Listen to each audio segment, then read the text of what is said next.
Halo semuanya. Di tengah gejolak ekonomi global yang melanda berbagai negara, Indonesia justru mencatatkan lonjakan ekonomi yang luar biasa di bawah kepemimpinan Prabowo Subianto. Dengan ketegasan dan keberaniannya, Prabowo berhasil membawa Indonesia keluar dari jeratan ketergantungan terhadap negara-negara besar. Sikap berdaulat yang ia terapkan memberikan dampak positif bagi stabilitas ekonomi nasional. Sementara itu, di saat Indonesia semakin menguat, beberapa negara tetangga justru menghadapi krisis yang tak kunjung usai.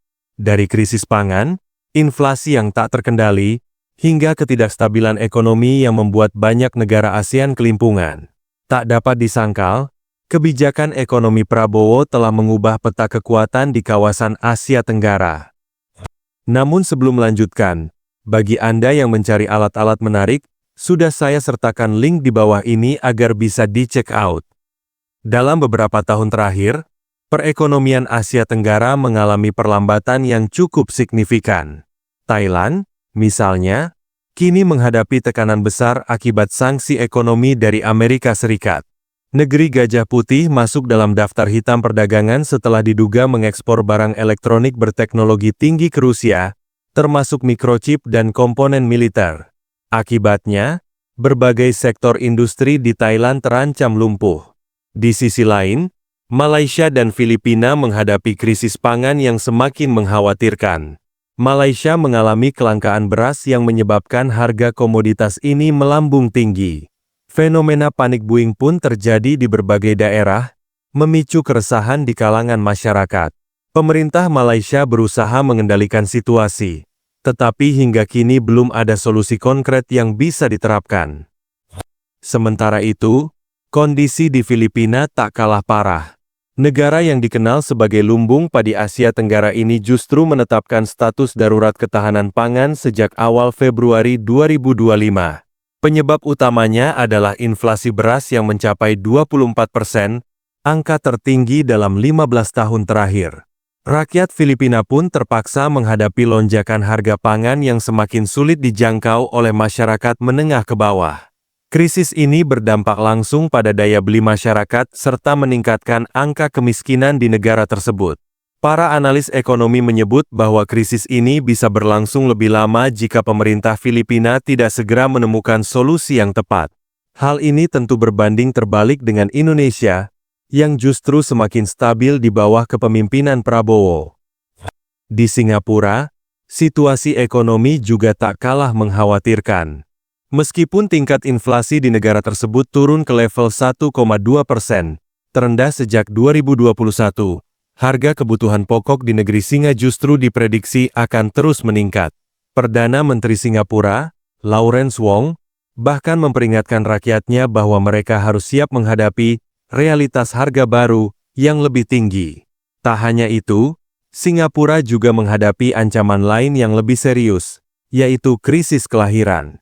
Dengan tingkat kelahiran hanya mencapai 0,7 per wanita, jauh di bawah angka ideal untuk mempertahankan populasi, Singapura kini terancam menghadapi krisis demografi yang dapat mengganggu pertumbuhan ekonominya di masa depan. Semua ini menambah daftar panjang tantangan yang harus dihadapi Singapura dalam beberapa tahun mendatang. Di tengah keterpurukan negara-negara tetangganya, Indonesia justru tampil sebagai kekuatan ekonomi yang semakin diperhitungkan. Prabowo Subianto dengan tegas menyatakan bahwa Indonesia tidak akan tunduk pada tekanan negara-negara besar. Kita menghormati semua bangsa, semua kekuatan. Kita ingin menjadi tetangga yang baik, mitra yang baik. Tapi kita tidak ingin jadi kacung kalian, tegas Prabowo dalam salah satu pidatonya. Sikap ini mencerminkan keberanian Indonesia dalam menjaga kedaulatan ekonominya di tengah dinamika global yang semakin kompleks. Tak hanya sekadar retorika, kebijakan strategis yang diterapkan Prabowo juga semakin mengukuhkan posisi Indonesia di kancah internasional. Salah satu langkah konkret yang diambil Prabowo adalah kebijakan pemanfaatan devisa hasil ekspor, DHE, yang lebih ketat. Setiap perusahaan yang menggunakan aset negara atau menerima kredit dari Bank Nasional diwajibkan menempatkan hasil usahanya di bank dalam negeri. Kebijakan ini terbukti efektif dalam meningkatkan cadangan devisa Indonesia. Dalam 1 tahun terakhir, devisa hasil ekspor meningkat tajam hingga 75 miliar dolar AS, dan diprediksi bisa menembus angka 100 miliar dolar AS dalam waktu dekat. Dengan cadangan devisa yang semakin kuat, Indonesia kini lebih siap menghadapi tantangan ekonomi global tanpa harus bergantung pada pinjaman luar negeri. Tak hanya dari sisi ekonomi, kebijakan diplomasi Indonesia di bawah kepemimpinan Prabowo juga semakin diperhitungkan di dunia internasional. Indonesia tetap teguh pada prinsip netralitas dalam hubungan globalnya, tidak berpihak kepada blok manapun, tetapi tetap menjalin hubungan baik dengan semua negara. Bahkan, Indonesia kini mulai dilirik sebagai mitra strategis oleh negara-negara besar seperti Rusia dan Cina. Presiden Rusia, Vladimir Putin, secara terbuka mengakui peran penting Indonesia di kawasan Asia Pasifik dan menilai kebijakan ekonomi Prabowo sebagai langkah yang sangat visioner. Hal ini menunjukkan bahwa Indonesia kini bukan lagi pemain pinggiran, melainkan salah satu kekuatan utama di kawasan. Keberhasilan kebijakan ekonomi Prabowo juga mendapat perhatian dari lembaga keuangan internasional. International Monetary Fund, IMF, dalam laporan terbarunya, memuji transformasi luar biasa yang dialami Indonesia. Indonesia, negara kepulauan dengan 270 juta penduduk yang membentang sepanjang 3.300 mil, telah mengalami transformasi yang luar biasa dalam beberapa tahun terakhir, tulis IMF dalam laporannya. Hal ini menjadi bukti bahwa langkah-langkah strategis yang diterapkan Prabowo telah memberikan dampak nyata bagi pertumbuhan ekonomi nasional.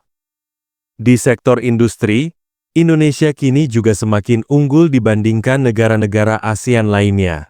Menurut laporan Bangkok Post, Indonesia telah mengalahkan Malaysia, Vietnam, dan Thailand dalam hal pertumbuhan ekonomi serta diplomasi internasional.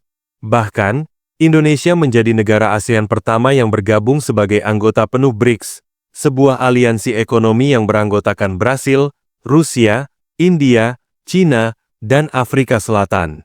Langkah ini semakin mengukuhkan posisi Indonesia sebagai kekuatan baru di Asia Tenggara.